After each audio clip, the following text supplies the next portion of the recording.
The U.S. government now laying out its legal argument for killing American citizens overseas without a trial.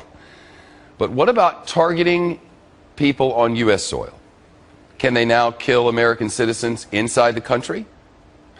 The head of the FBI, when asked about that on Capitol Hill yesterday, stumbled around on this. Does that only apply to U.S. citizen that's overseas, or does that apply to U.S. citizen that's here? I'd have to go back. I'm not certain whether that was addressed or not. So that we have clarity here, he is not certain whether it was addressed, whether our government can kill our own people inside our own country.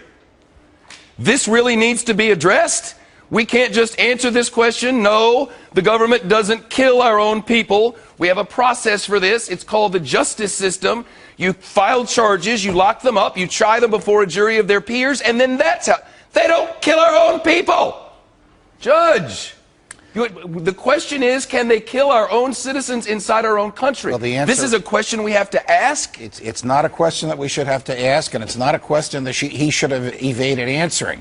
I think he probably knows that the answer is no, but he doesn't want to frustrate his bosses, who articulated just 2 days earlier that the answer is yes. Because at a speech on Tuesday at Northwestern University Law School, the Attorney General of the United States manifested extraordinary ignorance of the Constitution of the United States and suggested the president can kill anybody he wants outside the United States if that person is dangerous, if that person has committed crimes, and if it's impractical to arrest that person. Not in the opinion of a jury, but in the opinion of the president and some secret advisors.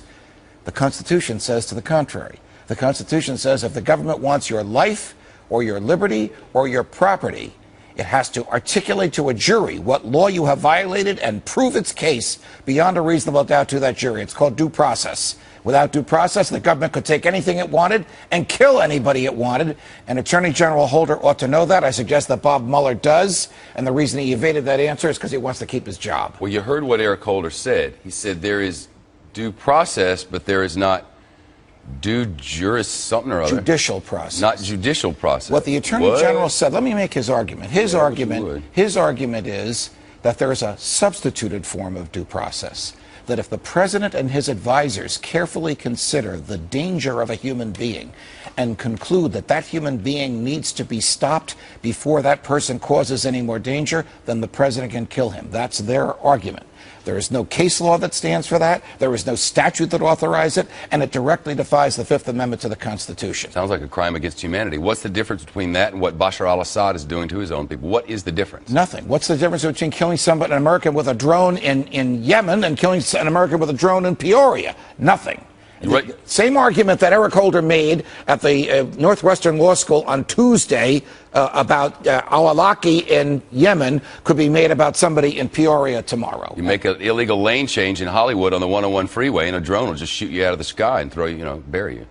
Well, I don't know that it's going to come. I don't know either, but who'd have thought we'd ever get to hear? Who would have thought that we'd even be having a conversation like this? That the head of the FBI would hesitate to answer a question that is so imbued in our history and our law and our values. Due process precedes punishment, that he can't answer that in public. And we're worried about contraception. Correct. Correct. We do not have our priorities straight. The last time the federal government claimed that it could kill Americans was in the Civil War. And even Lincoln said it could only be done during combat. This federal government, this administration says it can kill Americans when they're riding with their children in a car in a desert. I don't know, Judge. Thank you. You're welcome. Keep watching them, please. Of course. Thanks for having me.